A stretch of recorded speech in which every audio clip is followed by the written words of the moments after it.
Coming up on today's show, Rimac teases the Concept 2 electric car, while the dual-motor Tesla Model 3 may soon enter production, and just what Elon Musk will get as a pay deal if Tesla hits all its goals.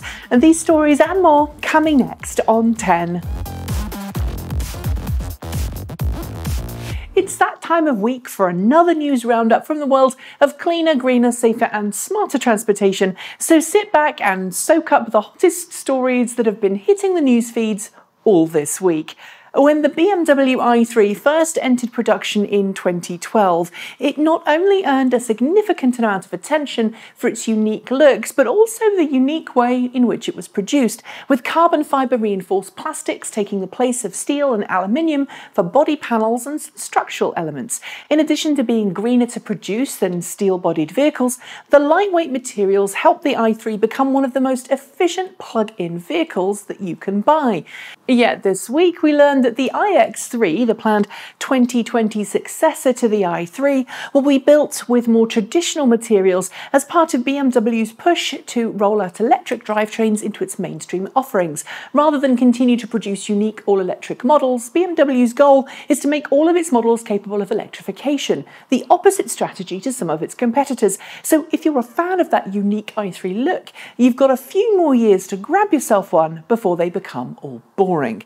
If you've been in the electric vehicle world for any length of time, you'll know about the Rimac 1, the Croatian supercar concept that is not only stunningly beautiful, but blisteringly quick. It's also the car that Richard Hammond managed to crash in a recent Grand Tour episode. Anyway, I digress. It turns out that Rimac is busy working on the successor to the Concept 1 called, you've guessed it, the Concept 2, and based on the teaser videos released this week by Rimac, it's a great-looking vehicle. There's little detail to go with the video, but it's expected this vehicle will go head-to-head with a next-generation Tesla Roadster, and it certainly looks the part. I can't wait to get a better look at its launch. Now in its 6th month of production, Tesla's Model 3 sedan is gradually ramping up both production volume and deliveries, with this week seeing the first Model 3s demonstrated to potential customers on the East Coast. And as more customers get their cars, so too is Tesla following its planned expansion of the Model 3 family, working on a dual-motor, higher performance model for release in the near future. And according to recent registration documents, it seems that might happen reasonably soon, with Tesla officially registering its first set of dual-motor Model 3 cars for testing in California. There was also a reported sighting of an unusually badged Model 3 with larger rear brakes at a US supercharger in the last week, leaving me to think that Tesla is very close to bringing those expanded, higher performance and all-wheel drive models to market. So if you're about to get a Model 3, you may want to consider those options before you confirm that order. While Tesla didn't have quite the end to 2017 that perhaps it had hoped, it seems that Tesla's board is more than happy with the work that Elon Musk has been doing at the head of the company.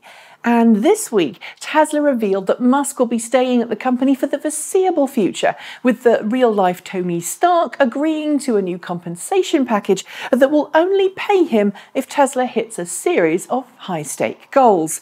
Those goals? For Tesla to reach a market value of $100 billion, then increase its worth in $50 billion increments all the way up to a market value of $650 billion.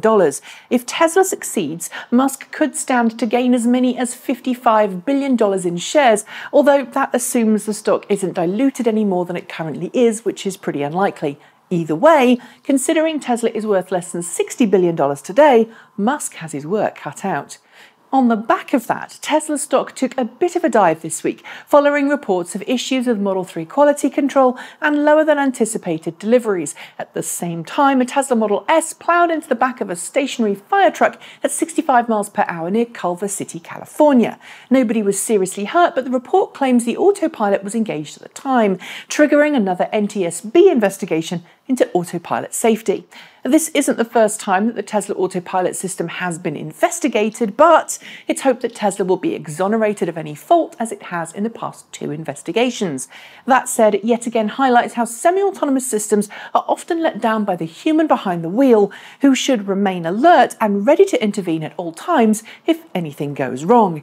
And it's that concern, plus ones over cybersecurity and privacy for smart connected vehicles, which is delaying a proposed set of regulations in the US Senate designed to advance the adoption of autonomous vehicles. At the moment, 3 Democrats are said to be holding up the bill's progress, arguing that autonomous vehicle technology may not be ready for the public road, that there isn't enough significant fallback mechanisms in place in case of software failure, and arguing that cybersecurity isn't strong enough to protect autonomous vehicles against hackers. It's not clear how long the hold on the bill will last, but if you want an autonomous future, you may want to contact your Congress critter. With a sticker price of $58,365 before incentives, and only 31 places you can fuel it in the entire state of California, the Toyota Mirai hydrogen fuel cell sedan is most certainly still very much a compliance car, despite now being the most sold hydrogen fuel cell vehicle in the US. And this week, just over 2 years after the first Mirai fuel cell sedan was sold in the state of California, and of course in the US, Toyota has celebrated selling its 3,000th Mirai. While that's quite an achievement in the hydrogen fuel cell world, that's not exactly impressive when it comes to zero-emission vehicles, especially when you consider that the Chevrolet Bolt EV sold more than 3,000 cars in the US last month, and that's more than the Mirais that have been purchased in 27 months. While US senators may still be arguing over what regulations should be in place for the use of autonomous vehicles on the public highway, Waymo, Alphabet's autonomous vehicle program, has just announced that it will be expanding its autonomous vehicle test program to Atlanta, Georgia. To date, Waymo has established a test fleet in its home state of California, as well as a fully autonomous, driverless robot taxi test fleet in Phoenix, Arizona. It's hoping that the Metro Atlanta fleet will help expand the conditions that its cars are comfortable in, especially the extreme humid heat of Atlantan summers. So if you're in Atlanta, keep your eyes peeled for the Waymo fleet on your roads soon.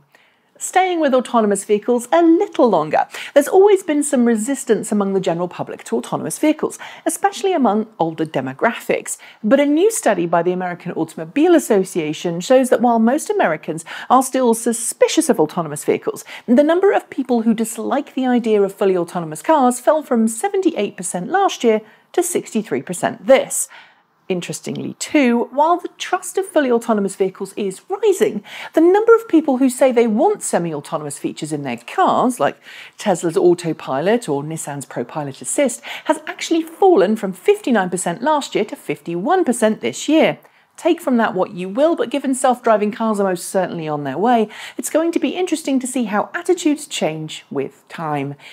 As a company eager to play catch-up to Tesla, Porsche is putting a lot of energy into its first luxury electric car, the Porsche Mission E. So far, we've heard about its predicted Tesla-like range and its next-generation CCS quick charge system, which Porsche said will add around 400 kilometers, that's 250 miles, of range in just 20 minutes.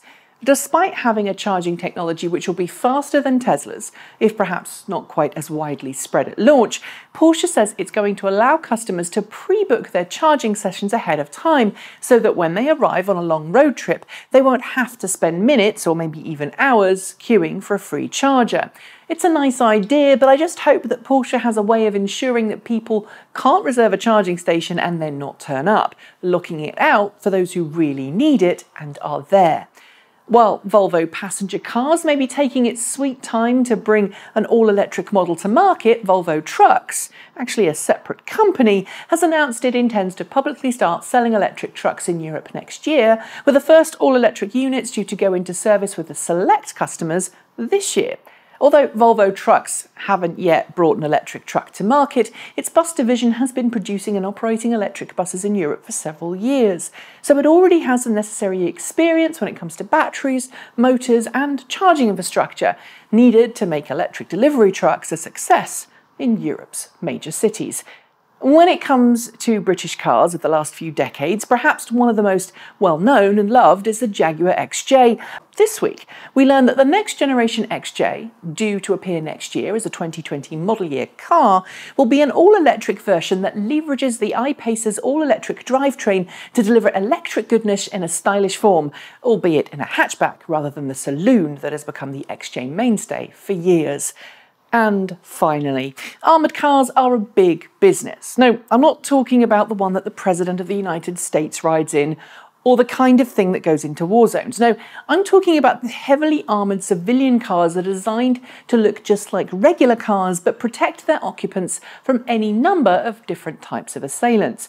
Traditionally the preserve of drug dealers and A-list celebrities, as well as the wealthy 1%ers who live in dangerous cities around the world, armoured cars are usually made from large SUVs or full-size V8 sedans, but now a company from Utah is claiming a world first, a fully armoured Tesla Model S, which it claims is the fastest armoured sedan out there. I'm not sure what kind of person needs an armoured Model S, but with all that weight on board, don't expect this kind of standard Tesla performance. And if I'm honest, given stock specs, you should be able to escape most assailants anyway in a Model S, right? And on that note, it's time for me to say goodbye. I'll be back next week with more cleaner, greener, safer and smarter transportation news.